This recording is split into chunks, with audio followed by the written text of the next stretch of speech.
This is a short excerpt of the Economics Happy Hour podcast that I co-host with Jadrian Wooten. If you like what you see here, please consider finding us on Spotify, on Apple Podcasts, or you could go to the Economics Happy Hour YouTube channel. All of that will be linked in the description. Hope you enjoy the video. What movie do you want to highlight today? Well, given that you just heard me rant about sports, I'm going to stick with the sports and economics combination, which I don't know. In a sense, I feel like I'm almost taking a cop out that it's such an easy choice. But I am going to go with Moneyball. Billy, we got 38 home runs and 120 RBIs. Guys, we're still trying to replace Giambi. I told you we can't do it. We can't do it. Now, what we might be able to do is recreate him. Recreate him in the aggregate. The what? Giambi's on-base percentage was .477. Damon's on-base, .324. And Almeida's was .291. Add that up and you get... You want me to speak? What point do you get? 1092, Divided by 3. 364. That's what we're looking for. Three ball players whose average OBP is... 364. That doesn't look right, doesn't come out right. That's right, Artie. Billy? You gotta carry the one, right? Billy. That's just down. Yeah, Who's that? that's Pete. Does Pete really need to be here? Yes, he does. Okay, here's who we want. Number 1, Jason's little brother, Jeremy. Billy, that's trouble. Billy, look, if I may, he certainly has had his problems off the field, and we know what he can't do on the field. And, Get a little thicker around the waist, you know, and there's reports about him on the weed and the strip clubs. Well, his on-base percentage is all we're looking at now. And Jeremy gets on base an awful lot for a guy who only costs $285,000. Geez, Billy. Number 2, David Justice. Not a good idea, Billy. Old man justice? Why is that? Steinbrenner's so pissed at his decline that he's willing to eat a big chunk of his contract just to get rid of him. Anybody? Exactly. 10 years ago, David Justice, big name. Been a lot of big games. He's going to really help our season tickets early in the year, but we get in the dog days in July and August. He's lucky if he's going to hit his weight. Billy, his legs Yes. are gone. Billy. And, he's a defensive liability, and I question whether the bat speed's still there. His legs are gone. Grady. We'll be lucky to get 60 games out of him. Why do you like him? Because he gets on base. For a couple different reasons. So I like the story, but I also like the economics. So those of you who have never seen Moneyball, which I think, I laugh. Sometimes I say those sorts of things, like even to my class, and I laugh a little bit. And I'm like, how have you not seen Moneyball? A lot of my students haven't seen Moneyball. It is, yeah. I don't want to say it's older. Moneyball came out in 2011, so it is over a decade old. So I teach a sports economics course, and I have a Moneyball project in there, which I could talk a little bit about too.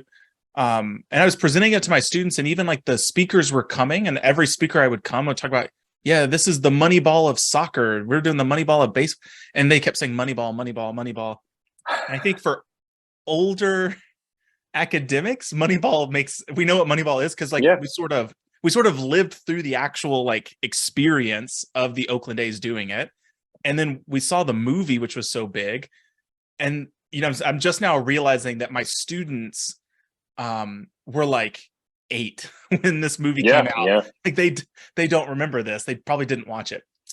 So Moneyball is a book and I'm actually surprised we didn't talk about that as a book last time.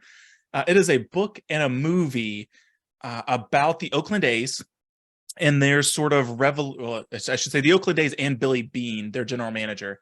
Yep. Their transformation of the club of a small team that doesn't pay very much money to competing with the New York Yankees. So it's got this nice like David versus Goliath type story.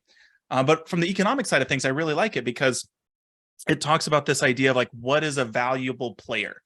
And so like, I think there's a lot of really nice parallels to just like labor markets in general, which for better or worse, companies since that time have done. So you'll often see the Moneyball of airlines, the Moneyball of finance.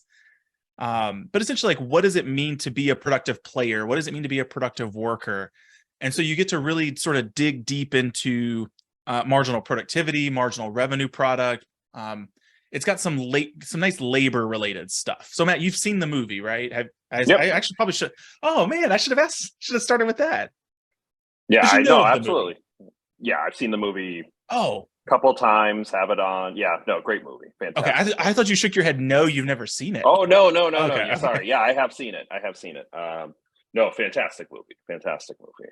And I agree with you completely. It's really interesting, and I mean, it's the movie part.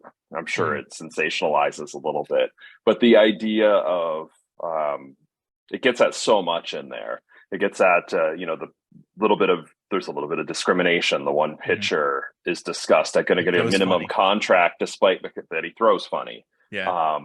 The idea of how good are the experts at various things, and there are many fields where experts won't do as well. And in here, they're making fun of the experts versus just looking at this one particular metric. So one of my favorite parts, so Matt and I are very big, like pop culture. How can you use it in the classroom? It is very easy to find principles of economics topics. We can find here's an example of demand. Like we can find that almost easily. So as a I don't want to say connoisseur, as a purveyor of pop culture and econ, I'm going to speak for Matt here. And I think I'm safe in saying this. When we see a topic that is not covered in anything else, we geek out harder than anything. Like if I can find an example of like risk sharing, like if it's like one small example, Moneyball has an example of constrained optimization that is very, very good. So Billy Beane, right? So the Oakland A's don't pay very much money. Billy Beane goes to the owner and says, "Hey man, I need more money." And he goes, "We're not going to give you more money. You need to make decisions and be successful and reach your objectives given the budget that you have." And like he says it exactly like that sort of way. And so it's like this really neat example of like, you have these, especially when it comes to sports, they have this combination of they want to win, but they also they can't lose money, or they can't lose too much money, right? They need to have some profit. So they're not profit maximizers. They're not win maximizers. There's this trade-off of things that they want. But Billy Beane is told like, you can only have this amount of money. So I love it because like I have no other clips of constrained optimization. That's a really good point. I hadn't necessarily thought about that. And so constrained optimization for the non-economists watching, right? We spend a lot of time on the idea of how do you maximize utility subject to the fact that you have a budget constraint. And you could sort out, there are optimal decisions that could be made. And